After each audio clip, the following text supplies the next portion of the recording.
एक बार की बात है। एक गांव में दो व्यक्ति रहा करता था।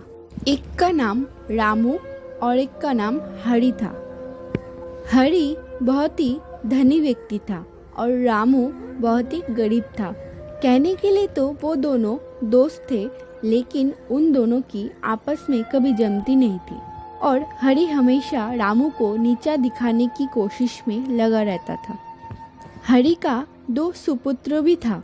एक का नाम राहुल और एक का नाम महेश था। वो दोनों आलसी स्वभाव की थे। वो दोनों दिन भर सोते रहता था, कुछ काम धंधा कुछ नहीं करता था। और इधर रामू के भी दो सुपुत्र थे।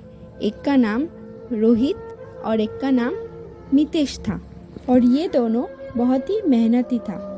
रामू रोज जंगल में जाता था और लकड़ियाँ काट के लेके आता था। ऐसे ही उनका दिन गुजरता रहा कि एक दिन रामू का तबीयत बहुत खराब हो गया। इसीलिए रामू अपने दो मेहनती बेटे को लेकर जंगल में चला गया लकड़ियाँ काटने के लिए। रामू जंगल में जाकर अपने बड़े बेटे से कहा कि जाओ बेटा, तुम पहले लकड़ियाँ काटना शुरू करो। ठीक है पिताजी। और थोड़ी देर बाद अपने छोटे बेटे से कहा कि और जाओ बेटा, तुम भी वहाँ से लकड़ियाँ काटना शुरू करो। ठीक है पिताजी। और रामू के दो बेटे अपने पिताजी का आज्ञा अनुसार लकड़ियाँ काटना शुरू कर देता है। रामू के दो बेटे लकड़ियाँ काटी रही होती है कि तभी वहाँ पर एक दैत्य आ जाता है।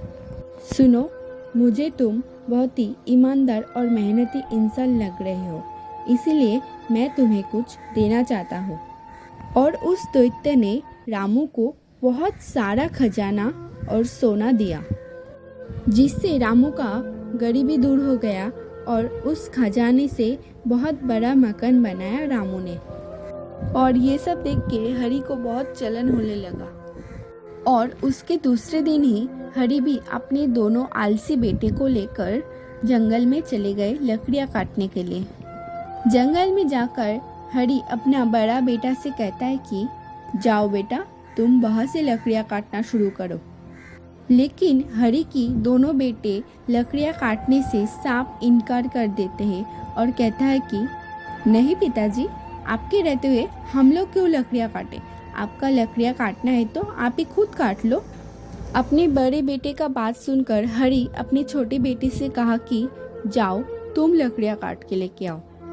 और हरि की छोटा बेटा कहता है कि नहीं पिताजी, मैं बहुत थक गया हूँ, मैं लकड़ियाँ नहीं काट सकता, मैं थोड़ा आराम कर लेता हूँ।